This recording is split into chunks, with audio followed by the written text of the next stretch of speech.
Hi there, today I'm going to show people how to brush my bunny. So he's quite good.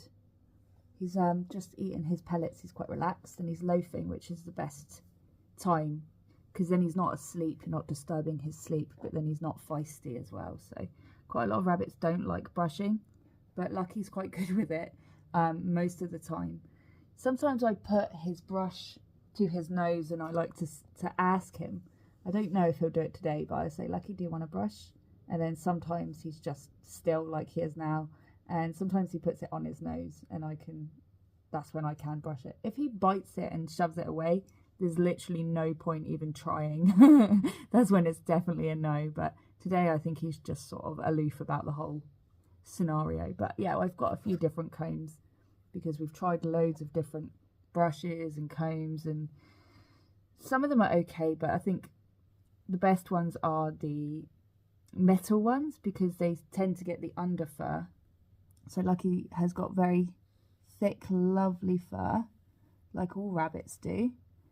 And we like to get the under fur with this one, and then afterwards just get like the knots out. And you know, we have to be very gentle with the whole process. So it just depends really what your rabbit is tolerant of and what they're gonna do as you're doing it. So he'll get a little itch, and that's okay if he says no afterwards or if he just changes body language. But he's licking my leg, so that's fine. So we're liking this, aren't we, today, Lucky? Yeah, it's a nice time. Like if you can start getting them used to being combed, you know, encouraging with treats, or like he's just had a few pellets, and afterwards giving some parsley or some basil or something, just a little bit.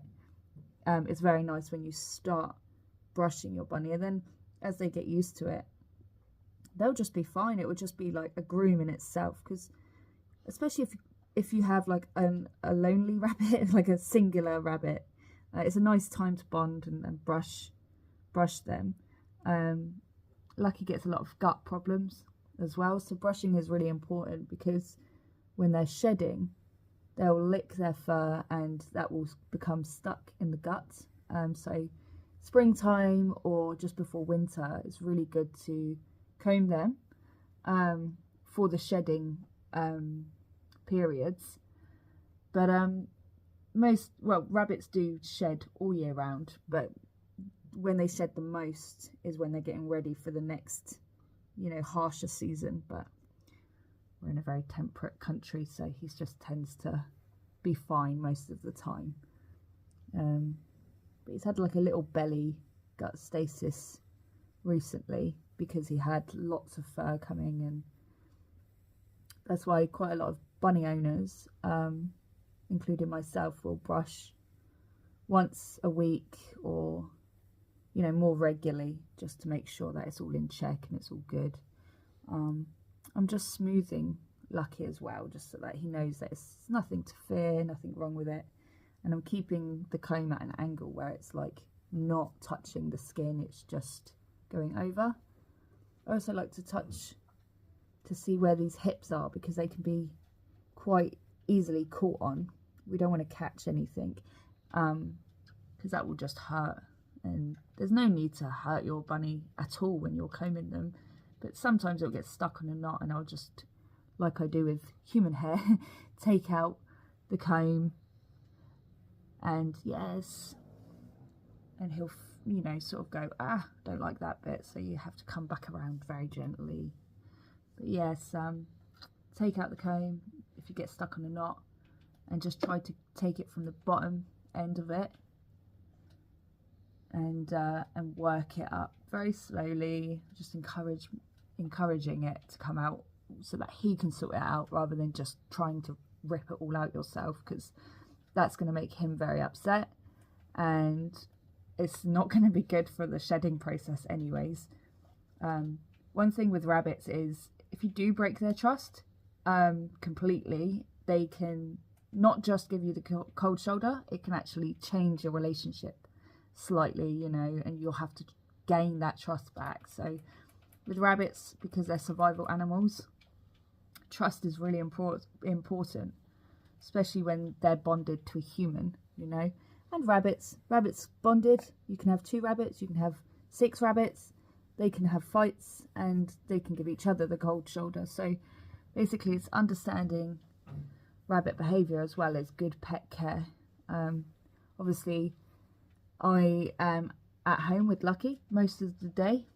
My husband wakes up at like 4:30, so you can wake up, you know, around dawn and go to bed very late, and a bunny will need a lot of socialisation. So as I said, this is a really nice way of just being chill. Lucky's just been like licking my trousers this whole time, so it's really nice. And as I said, you'll get the fur out after you've sort of pruned, or I'm not sure if that's the right word, slowly pried your way around these knots. And then yeah, I do see a lot of rabbits be very resilient with brushing online, because obviously I had to watch one of these types of videos at the start of little bunny caring for him. So now I do feel like there are some things that are really nice to do, like just make them aware, make them comfortable, loafing position, show them the comb beforehand and get them used to the feeling of the comb without just going straight in for the cleaning part of it. It's more just the encouragement, and you can hold the skin when you're doing the harsher bits so that it doesn't pull away the skin, because rabbit's skin is very sensitive and it can actually tear quite easily. So obviously we've never done that, but I've read it recently that if you're doing anything quite in depth with grooming, it can actually, you know, create lacerations or small tears in the skin, which they can do themselves. So if you see your bunny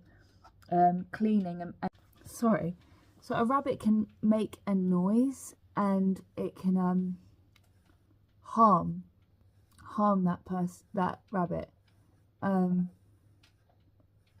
Sorry, I just had a missed call. It threw me off a bit. So yeah, it can harm the rabbit if they're making like squeaks. That can be a happy noise, but it can also be a sad noise. Like if they can't get a knot out, they can start hurting themselves trying to pull it out. So there are risks to not combing a rabbit, definitely. Rabbits can get so knotty that it can cause stuff like hock foot. You can get that, so you might have to, like, I've had to trim Lucky's feet at times, just the sides very, very carefully. Like if he gets like little itches, and I like to try and see if I can get the itch for him. It relaxes him, keeps him where we're at. So yeah, they can get fly strike, which can be very fatal. They can get all sorts of problems with their fur just because they have a lot of lovely fur. That's when Lucky's done. He's up now. He's finished. He's looking beautiful. You finished, darling? So thank you for watching, and we'll see you later. Bye bye. I just got more to add. So like now that I've started actually, now that we've loosened it, we've just got all that out. So I wanted to show the result of how doing it nicely is really good in the long term. Okay, thank you. Bye bye.